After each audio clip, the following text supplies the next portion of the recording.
다정하게 훈훈하게 사랑이 넘치고 인사하시기. 자, 주보에 여러분 보시기 바랍니다. 성경 그룹표기 생명의 양식을 보시기 바랍니다. 자, 거기 보시면 한 주간의 열 말씀이 있습니다. 지난주처럼 우리 같이 한번 해볼까요? 자, 제가 한 주간의 열 말씀 그러면 그 다음에 계속 읽겠습니다. 한 주간의 열 말씀 고린도후서 5장 17절 그런즉 누구든지 그리스도 안에 있으면 새로운 피조물이라 이전 것은 지나갔으니 새 것이 되었구나. 다시 한번 읽습니다. 시작. 고린도후서 5장 17절 그런즉 누구든지 그리스도 안에 있으면 새로운 피조물이라 이전 것은 지나갔으니 새 것이 되었구나. 자, 성품과 체질을 바꾸는 기도를 우리 함께 하겠습니다. 하나님, 내 기억 속에, 생각 속에, 마음 속에, 의식 속에, 잠재의식 속에, 감정 속에, 의지 속에, 가치관 속에, 소원 속에, 습관 속에, 말 속에, 행동 속에, 오장육부 속에 있는 썩은 것, 더러운 것, 마귀적인 것을 다 제하여 주시고 오직 예수님의 것으로 날 깨끗하게 하시는 성령님 것으로 가득 채워주시고 온 생각과 마음 속에 파수꾼을 세워주셔서 날 지켜주시길 원합니다. 이 험난한 세상 속에서 하나님이 원하시는 성품과 뜻을 이루어 나가는 거룩한 지체가 되게 해 주시길 간절히 소원합니다. 늘 감사하신 예수님의 이름으로 기도드립니다. 아멘. 그렇게 여러분 성품과 체리 바뀌어질 줄 믿습니다. 교회 안에 열심히 교인들이 있어야 합니다. 그러면 교회가 활기차고 정말 큰 일을 감당할 수가 있어서 좋죠. 교회 안에 또한 성경 지식이 풍부한 교인들이 많아야 합니다. 그래야 교회가 말씀의 토 위에서 든든히 서갈 수가 있기 때문에 그렇습니다. 교회 안에 직분을 받은 사람들이 많아야 합니다. 그러면 어떤 일을 감당할 때도 책임감을 가지고 감당하는 자세를 가지려고 하기 때문에 교회가 쉽게 흔들리지 않습니다. 그런데 한편으로는 교회에서 열심히 일하는 사람, 지식이 있는 사람, 중직을 맡은 사람들로 인해서 교회가 큰 시험을 당하기도 합니다. 중직을 맡은 사람들끼리 서로가 갈등을 겪기도 하고 성경 지식이 많은 사람들이 아는 것이 많기 때문에 말도 많습니다. 열심히 특별한 사람들은 항상 자기보다 더 열심히지 못한 사람들, 그런 사람들을 보면서 평가하고 판단하고 비난할 수가 있습니다. 이런 위치에 있는 사람들에게 시험이 많이 찾아오기도 하죠. 그리고 그 위치에 있는 사람들이 판단을 잘못하고 생각을 잘못하면 오히려 그 파장이 커질 수가 있습니다. 그래서 어떤 분들은 그런 이야기를 합니다. 교회 안에 성경 공부를 많이 할 필요가 없다. 그렇게 이야기하는 분들도 있습니다. 왜냐하면 알기 때문에 큰 소리를 친다는 거예요. 큰 소리를 친다. 열심히 있는 사람들을 경계해야 된다. 그렇게 이야기합니다. 그래서 어떤 교회는 장로도 안수 집사도 권사 같은 중직을 없애야 된다. 그렇게 이야기를 합니다. 그러나 그것은 다 어리석은 생각이에요. 열심과 지식과 지혜가 있음으로 말미암아 그것 때문에 여러 가지 교회 안에서 분란이 일어나기도 하고 시험거리가 만들어지기도 하고 그렇게 한다거나 오히려 유익할 수가 있다. 그런 이야기입니다. 그러므로 저는 여러분들이 모든 열심과 지식과 지혜를 소유하며 신앙생활하기를 간절히 부탁을 드립니다. 그러나 한 가지, 그 자리 늘 예수님과 같이 겸손한 마음을 품고 그렇게 신앙생활하지 않으면 그 자리 때문에 오히려 넘어질 수가 있고 교만에 빠질 수가 있다는 생각을 꼭 우리는 가져야 될 줄 압니다. 어느 날 예수님께서 식사를 하고 계셨어요. 그런데 뒤에서 막 수근수근거리는 소리가 나는 거예요. 야, 이 사람들이 정말 이 사람이 죄인들과 함께 저렇게 식사를 하고 있구나. 세리와 죄인들과 어울리는 것을 보니까 태생이 별볼이 없는 사람이구나. 그러면서 말을 수군거립니다. 그래서 예수님이 뒤를 돌아봤더니 그들이 누구였냐면 바리새인들과 서기관들이었습니다. 여러분, 바리새파 사람들은 당시의 율법을 지키는 일에 있어서 아주 열심히 대단한 사람들이었어요. 이들은 하나님에 대한 열심이 얼마나 상당했던지 그들은 성경 말씀대로 율법의 말씀대로 살려고 율법을 가슴에 품고 살았던 사람들이었습니다. 서기관들은 어떤 사람들입니까? 성경을 베끼는 사람들이요. 요즘 말로 성경을 필사하는 사람들이 서기관들이었습니다. 그리고 그들은 해당에서 사람들에게 성경을 가르치는 대단히 성경 지식이 뛰어난 사람들이었습니다. 그런데 예수님과 이 사람들 사이에 사이가 좋지는 않았어요. 지금까지 서기관과 바리새인들은 삶을 살아오면서 누구에게 어떤 이야기도 들어본 적이 없었거든요. 언제나 사람들에게 칭찬이 잦아했지 한 번이라도 손가락질 당한 적이 없었거든요. 그런데 예수님이 오시는 길을 예비했던 세례 요한이 나타나면서 이들에 대해서 그렇게 살지 말라 비판을 시작을 했습니다. 그런데 세례 요한은 잠깐 그렇게 일하다가 결국 참수를 당해서 죽고 말았단 말이죠.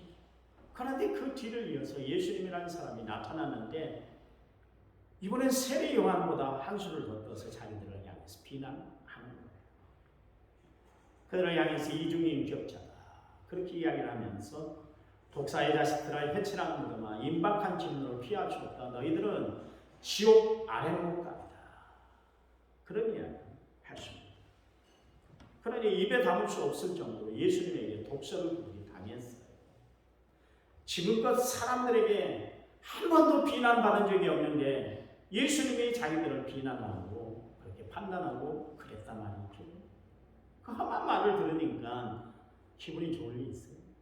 여러분, 교회에서 목사가 여러분에게 집사 안에 그렇게 살지 말아. 신앙생활 그따위야 이렇게 개차반처럼 살아. 신앙이 이렇게 거지 같은 이런 이야기를 여러분 들은다 할 것 같으면 기분 좋겠어요? 기분 안 좋죠. 예수님이 그런 이야기를 하니까 이들이 기분이 좋지 않으십니다. 그래서 예수님은 항상 그들에게 있어서 눈의 가시와 같은 존재였어요.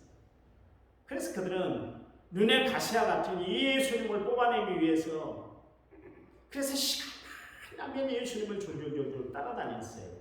은혜를 받기 위해서, 역사를 체험하기 위해서, 기적을 보기 위해서 따라다녔던 것이 아니라 어떻게 해서든지 예수님을 책잡아서 넘어뜨리게 하니까 그것만 신경 쓰고 살았던 사람들이 바리새인들과 서기관이었죠. 결국 어떻게 됐습니까? 예수님에 대한 그 악감정이 심했기 때문에 결국 예수님을 십자가에 못 박는 일에 그들이 주동을 섰던 것을 알 수가 있습니다. 그들이 바로 바리새인들 무리였습니다. 참으로 이상합니다.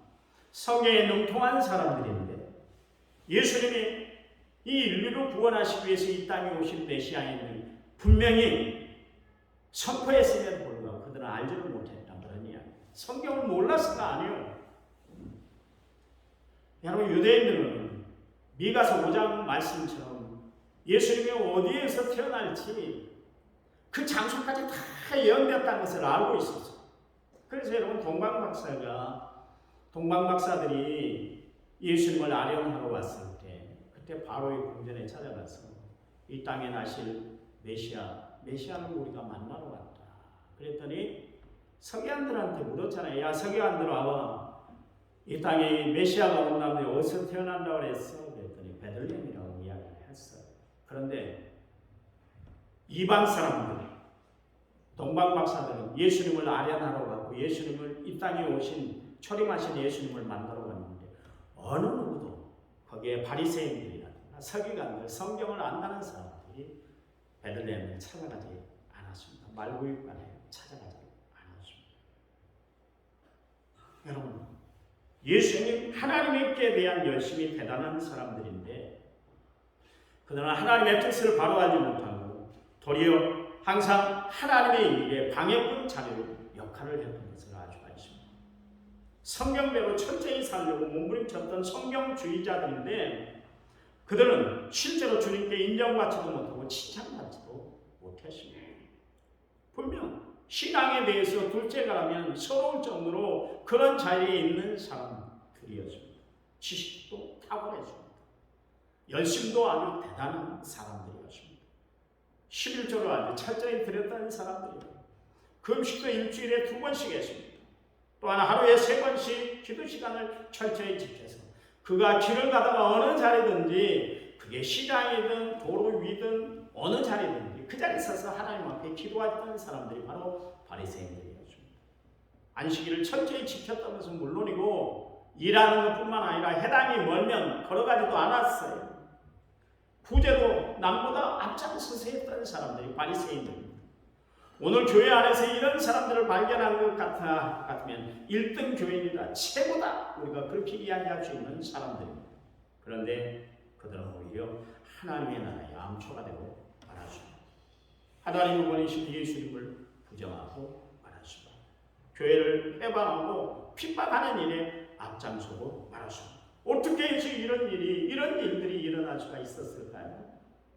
하나님을 사랑한다는 사람, 하나님을 위한 열심히 특심 있는 사람들이 오히려 하나님께 도움은커녕 골칫거리가 되고 말았다.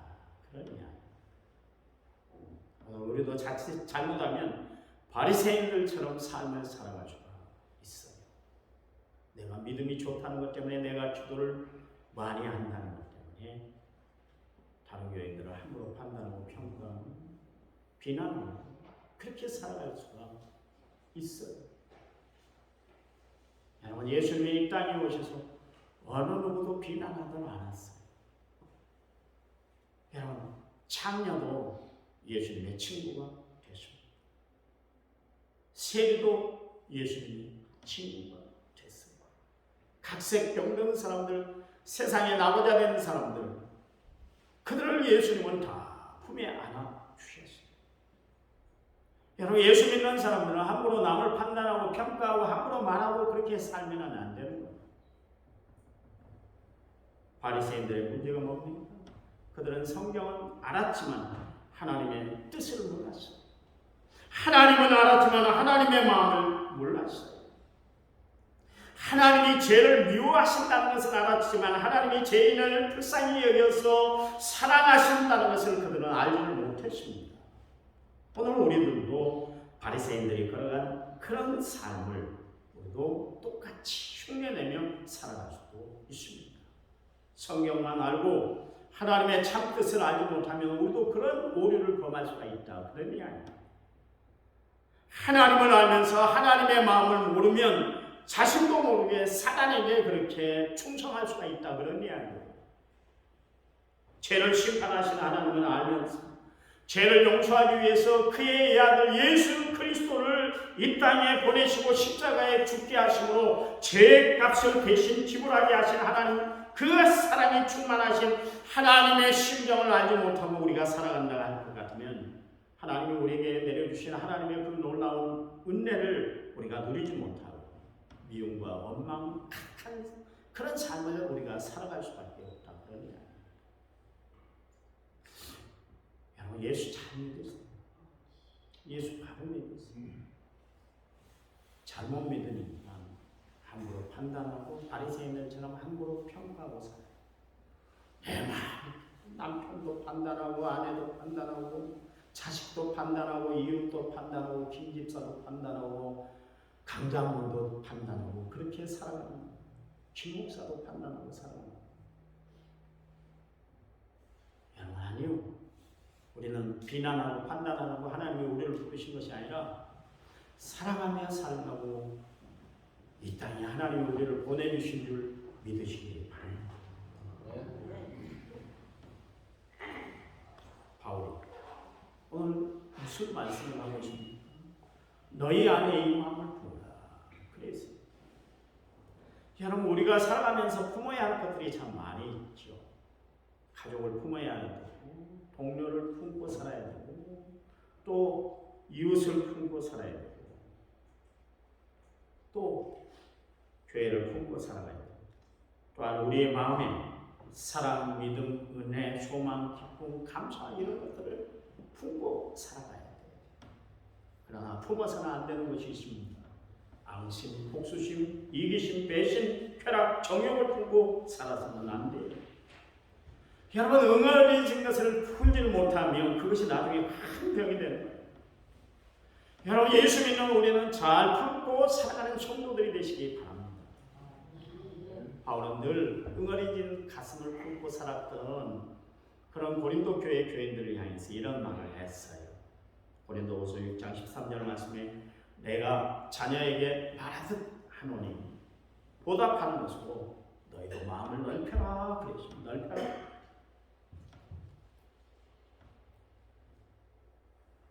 바울은 고린도 교회 교인들이 하나님이 주신 마음을 가지고 살아가기를 원했어요. 그래서 마음속에 맺혀있는 것을 풀고 살아라. 그렇게 권면을 하십니다. 여러분, 잠언 기자는 잠언 16장 23절 32절 말씀에서 자기의 마음을 다스린 자는 성읍을 빼앗는 자보다 낫다 그랬습니다. 그런데 여러분 한번 생각을 해보세요. 갈피를 잡지 못하고 살아가는 내 마음, 어떤 때는 내가 하고 내가 왜 그랬지? 그렇게 반문하며 우리가 살아갈 때가 얼마나 많아요. 여러분, 그런 내 마음을 누가 관리해주고 누가 감독해주고 누가 간섭해주겠어요? 내가 내 마음대로 살겠다는 거예요. 요즘 아이들은요, 부모 말 안 듣습니다. 옛날에는 부모님이 이야기하면 무릎 꿇고 들었어요. 다리가 아파도 침 발라서 코에 바르는 한이 있더라도 양반다리, 어디 양반다리, 부모 앞에서 양반다리가 어디 있어요?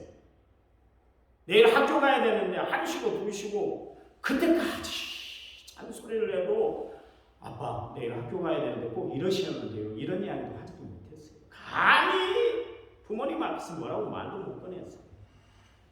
요즘은 할 짓 다 오히려 부모님에게 대들고 부모에게 칼을 들고 별 사건들이 다 일어나고 있잖아요. 누가 관리해 주겠어요? 누가?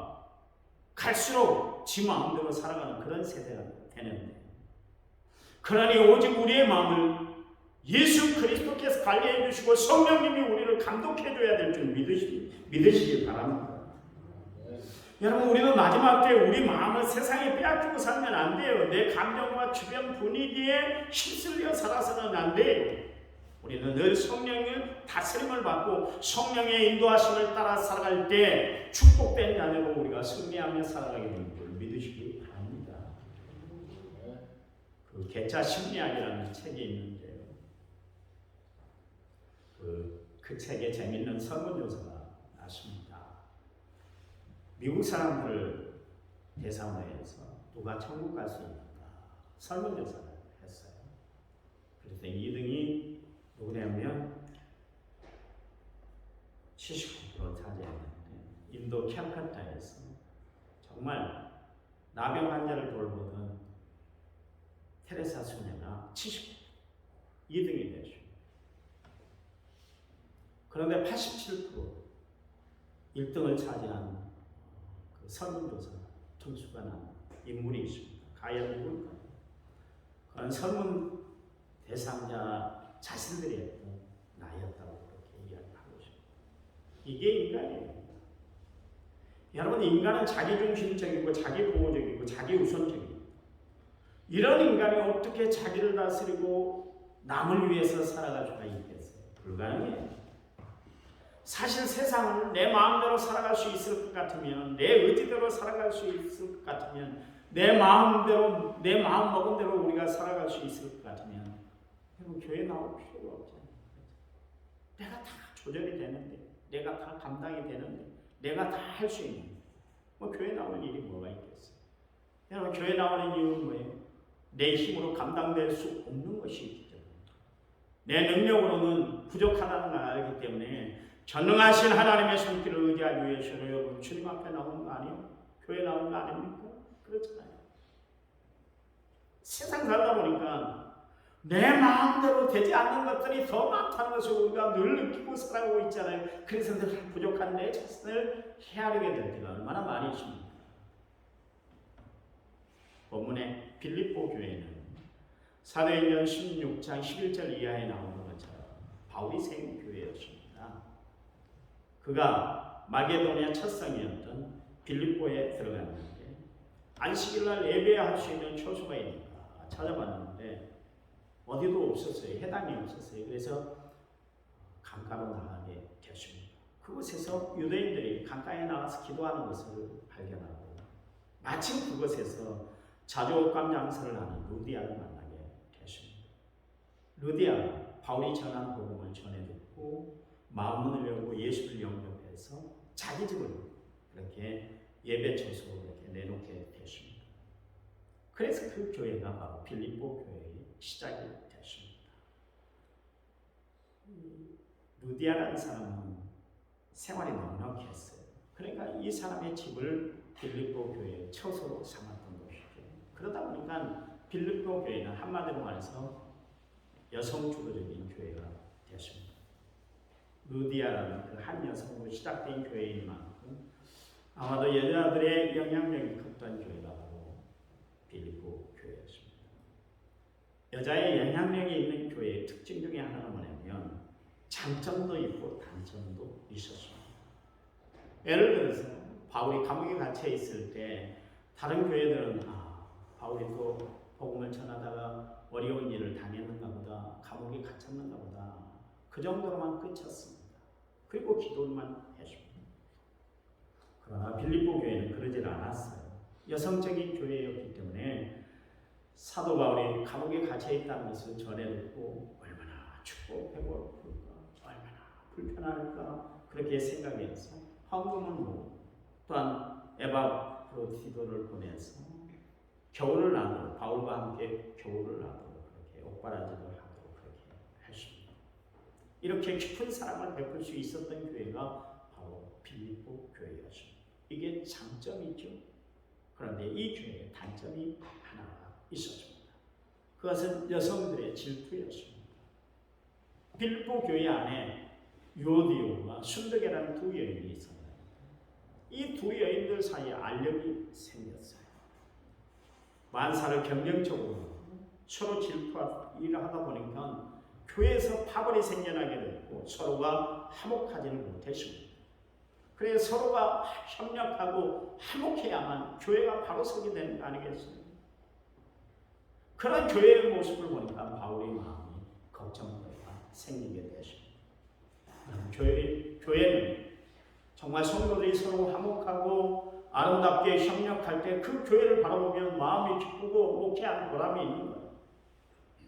그런데 서로 불화하고 미워하고 반복하고 신앙생활할 때 마음이 참 아픈 거예요. 바울의 마음이 그랬어요. 여러분, 우리가 타고 다니는 자동차 한 대에 그 한 대가 만들어지기 위해서는 2만 개의 부품이 필요하다. 2만 개가 모여서 하나의 자동차가 되는 거예요. 그러니까 자동차가 제대로 완성이 돼서 그것을 운행할 수 있으려 할 것 같으면 그 부속품 하나가 전체가 재구시를 해야만 그 차가 작동이 되고 움직여 나갈 수가 있다는 이야기입니다. 어느 하나라도 말썽을 부리면 안 되는 거예요. 타이어는 타이어대로, 핸들은 핸들대로, 그리고 머플러는 머플러대로 중요합니다. 어느 것 하나 빼놔서는 안 되는 거예요. 2만 개의 부품들이 서로 협력하고 합력을 해야 그래야 자동차가 운행이 된다. 그런 이야기이죠. 교회도 마찬가지예요. 모든 교우들이 협력하고 조화를 이루고 화목하고 그래야 신앙생활에 재미가 있고 교회에 참여하고 싶은 마음들이 생기게 되는 것입니다. 그런데 오늘 본문에 있는 빌립보 교회는 화목을 잃어버렸습니다. 다시 한번 본문을 보면 너희 안에 이 마음을 혼합하고 그리스도 예수의 마음이다. 그랬습니다. 사도 바울은 빌립보 교회 교인들이 하나가 되기 위해서 화목하기 위해서는 어떻게 해야 되는가? 예수님의 마음을 품어야 할 것이다. 그렇게 이야기를 하고 있습니다. 그렇다면 예수님의 마음은 어떤 마음일까요? 용서의 마음, 이해의 마음, 관용의 마음, 화해의 마음. 십자가를 진 희생의 마음이 바로 예수님의 마음이에요. 그 마음을 품고 살아가 바울이 지금 빌립보 교회를 향해서 오늘을 살아가고 있는 우리 남한 성결교회 교인들에게 이 말씀을 전해주고 있다는 것을 우리는 알아야 됩니다. 여러분 이해하면서 하시기 바랍니다. 이해하세요. 오해하려고 하지 말고 곡해하려고 하지 말고 되시는 대로 이해하세요. 왜 그랬을까? 그래 사정이 있을 거야. 형편과 처지가 있을 거야. 그렇게 할 만한 그런 상황이 됐을 거야. 이해하면 되잖아. 이해하면 되는 거예요. 이해하면 되는 거예요. 나 아닌 다른 사람의 주장도 반영하고 받아들일 줄 알아야 돼요. 여러분 예수님이 십자가의 죽으심으로 하나님과 인간 사이에 하루의 화해가 이루어졌던 것처럼 여러분 예수님 때문에 나를 내려놓고 예수님 때문에 나를 죽이고 예수님 때문에 나는 화해하는 삶을 살아가는 사람이 되어야 할 줄 믿습니다. 여러분 주의 일은 회영이나 다툼으로 하는 것이 아니요 남에게 보이기 위해서 헛되이 부리는 자세로 예수가 안 되는 거예요. 오직 겸손한 마음으로 하나님의 일들, 주의 일들을 감당해 나가는 성도들이 되어야 할 줄 믿습니다. 남과 싸움 박질하면서 혈기 올리면서 주의 일을 하는 것이 아니라 남을 높이고 나를 낮추고 일을 감당해야 하나님의 영광이 나타나고 그곳에 하나님의 은혜가 가득하게 되는 줄 아시기 바랍니다. 여러분 예수님이 우리를 위해서 이 땅에 오셨잖아요. 여러분 예수님의 성품이 무엇 한 단어로 우리가 그분을 정의할 수 있을까요? 아니 정의를 못해요. 너무나 성품이 다양하신 분이기 때문에. 그런데 그 중에 한 단어로 그분을 정의할 수 있다 할 것 같으면 겸손입니다. 겸손. 빌립보서 2장 6절 7절 말씀. 그는 근본 하나님의 본체시나 하나님과 동등됨을 취할 것으로 여기지 아니하시고 오기를 자기를 비워 종의 형체를 가서 사람들과 같이 되었다. 예수님이 자기를 비워 사람이 되시고 종이 되었다. 바울이 지금 그렇게 이야기를 하고 있어요. 여러분 그분이 그렇게 할 이유가 뭐가 있어요? 사람이 될 필요도 없고 종이 될 필요도 없는데 그분은 오직 우리를 위해서 사람으로 이 땅에 오셨고 종으로 사역을 감당해 나가셨다. 그러냐? 그래. 이 땅에 하나님의 뜻을 이루기 위해서 낮고 천한 몸도 예수님은 이 땅에 오셨습니다. 하나님이 내려주신 미션을 감당하기 위해서 자신의 모든 것을 다 내려놓으셨어요. 성도 여러분 기억하시기 바랍니다. 내가 내려놓을 때 하나님이 채워주실 줄 믿으시기 바랍니다. 하나님이 높여주실 줄 믿으시기 바랍니다. 내가 나를 버릴 때 성령이 나를 인도해 주시고 다시 찾도록 찾아주실 줄 믿으시기 바랍니다. 내가 죽을 때 하나님이 나로 하여금 부활케 하시는 줄 믿으시기 바랍니다. 아시나요? 예수님이 사람이 되시고 종의 형체를 가지고 이 땅에 오셨다는 것은 복음 중에 복음이에요. 여러분 예수님이 인간이 되심으로 말미암아 우리가 흘리는 눈물의 의미를 아시고 계세요.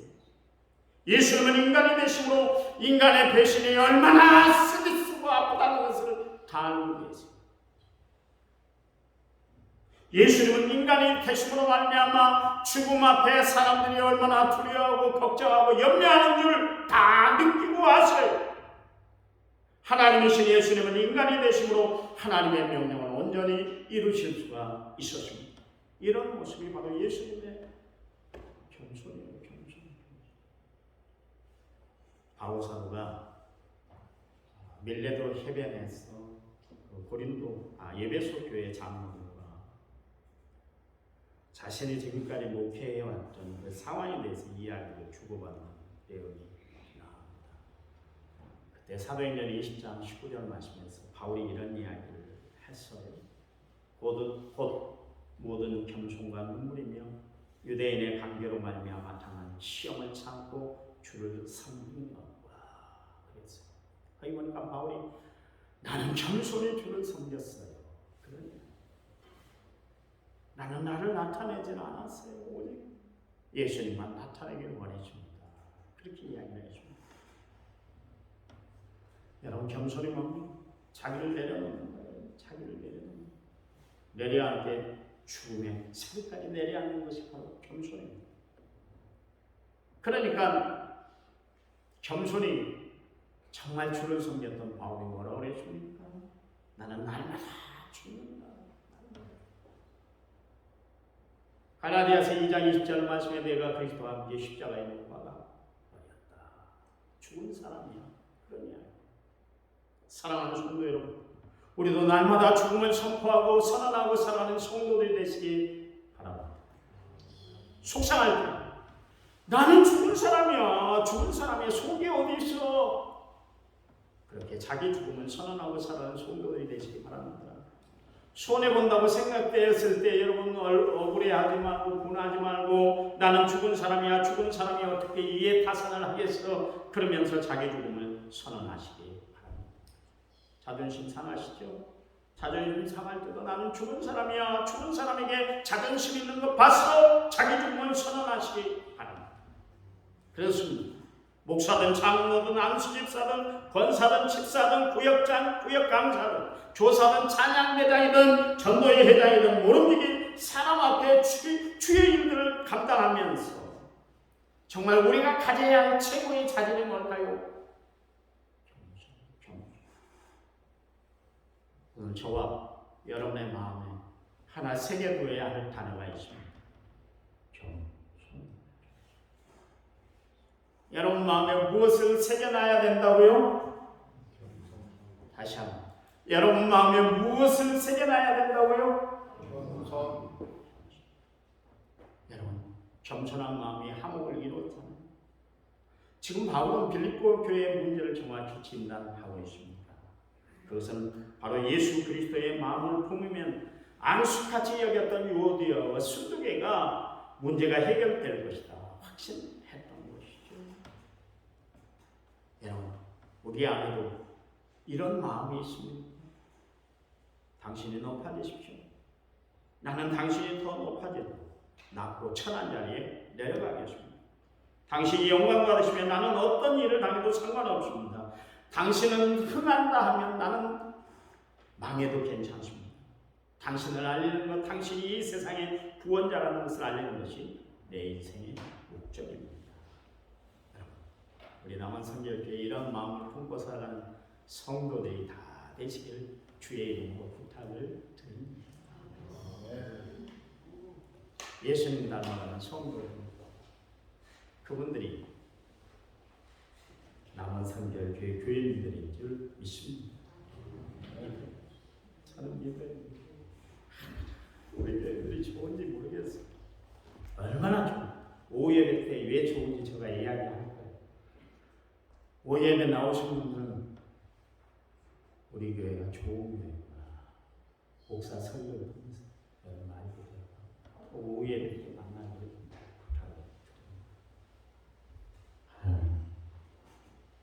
감사합니다. 예수님 이 땅에 오셔서 인간의 몸으로 오시고 십자가에 못 박히고 우리가 피를 다 쏟기까지 겸손한 피를 흘리신 우리 주님의 모습을 바라봅니다.